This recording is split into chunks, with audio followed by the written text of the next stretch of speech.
You listen for them.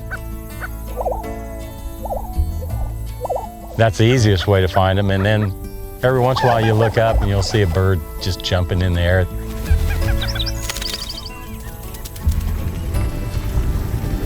To see them when you're driving through the cows, watching them dance and do the mating calls, and it's very unique. I've watched a lot of chickens now. I mean, you don't see them all year long, except in April here or May here a little bit. For most of the year, they're very secretive and very shy. They avoid human activity. And then you have this really bizarre, about 4 weeks in the spring where they get up on a high spot and make all the racket that you can imagine. The males will go on these traditional display grounds that they may have been coming to for 100+ years. They need large, intact grasslands that are really diverse.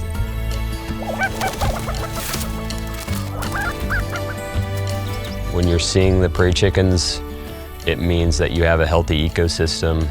Then you're seeing an indicator of what kind of job you're doing as a rancher.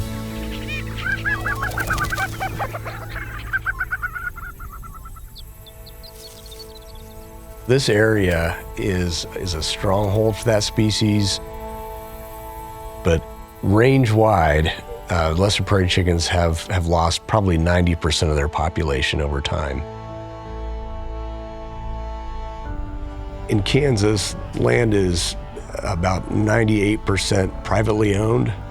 And so what that means for conservation is that if it's not good for those landowners, it's not gonna last.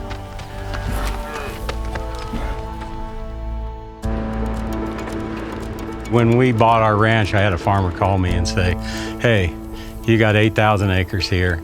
I think we could break out 5,000 of it and start farming it. And I said, I didn't buy a farm, I bought a ranch. These ranching families are faced all the time with decisions that they're making about their land. They could double the value of their land overnight by breaking it, by converting it to cropland.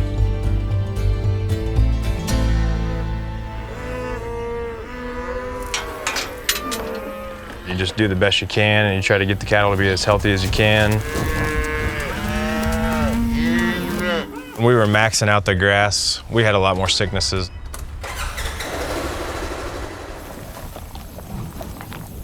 We pushed the grass harder back then because we were just trying to get more income, and we were, trying to feed 3 families.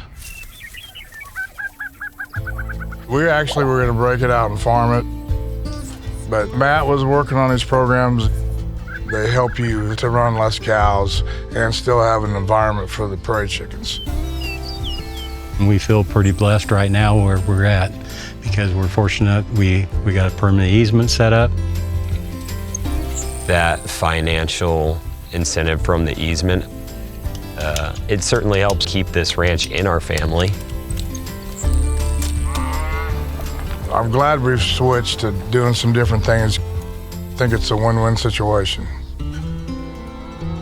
There 800 head in this one, 7 in the other one, 7, 6. 6? Okay. I feel like we came out on this side of the deal happy with the easement, but it's an ever-changing industry. The price of cattle is never the same 2 days in a row. The challenge with our programs is that it really has been a break-even at best approach. There's too much left that the landowner has to pay for out of pocket. And so there's a lot of folks that just aren't able to do it. Right now, the only way to make true money on the ranch is through the cattle side of it.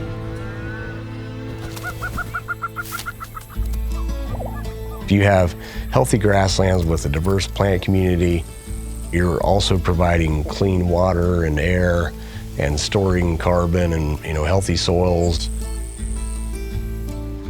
Ranchers have been providing those services for free for generations. So we need a new model. They need to be paid for that. They need to be fully compensated for providing that service to society. We're trying to here save the chickens. I said, well, we got to save the ranchers first to have the chickens. So if you can keep them going, then we can have more chickens or more wildlife.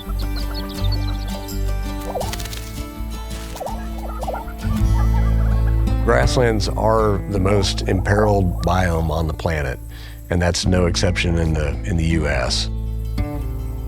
The only way forward to restore and reconnect some of those few remaining cores is to support those grass-based communities out there on the landscape, keeping grass in grass.